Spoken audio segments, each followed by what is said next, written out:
I'm now going to show you how to solve a particular bearings problem.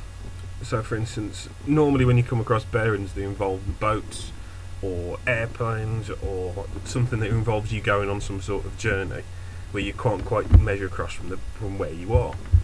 So this one starts off saying a boat sails for 500 miles on a bearing of 70 and then sails for a further 700 miles on a bearing of 200. Find the distance of the boat from its starting point and the bearing it would have taken straight there. Now the first thing you need to do is to choose what's called a suitable scale. Now the good thing is about this, because you've got 500 miles and 700 miles, it's probably best to choose your scale to represent every 100 miles, because you've both got zeros on the end.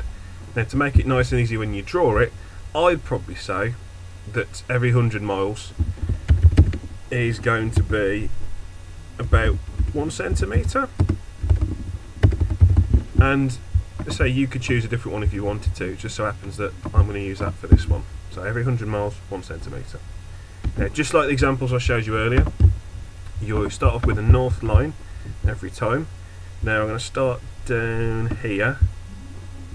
Okay, you can add the N or the north next to it. There we go, so now it's that there. And we're going to move our protractor on.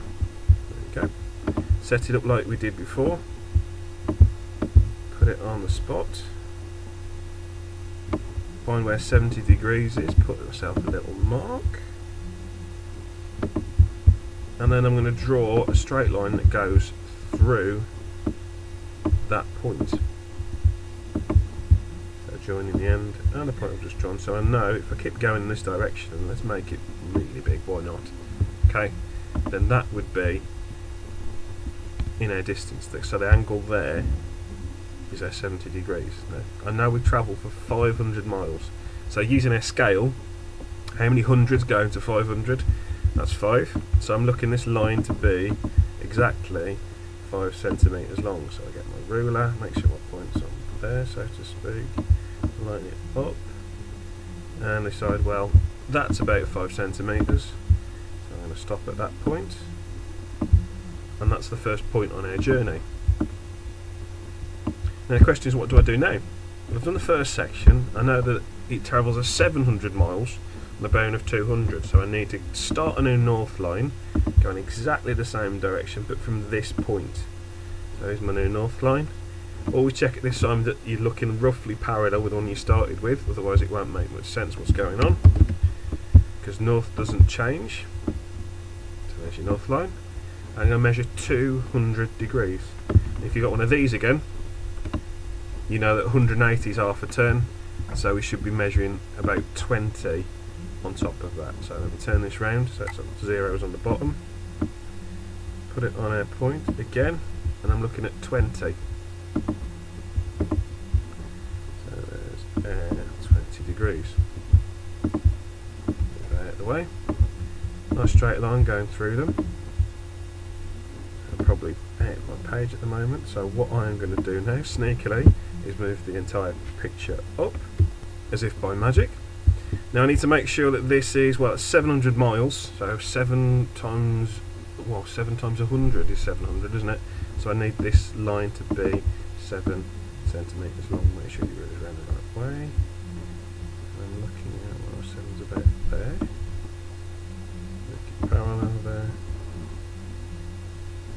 And I find that that line needs to stretch, so it goes there. Take my ruler off, and then probably the best thing now, it says he wants the distance from the boat from the starting point and the bearing that would have taken it straight there. So if I end at this point here, the only thing I have to measure is this distance between these.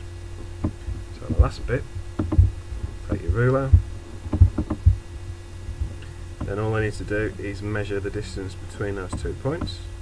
So make sure my 0 is on there, and looking at the value I get at the end, I can see that's about 5.1 centimetres. Okay, now the last thing I need to do, if that's my measurement, is I need to put that back into the real terms of what the problem is.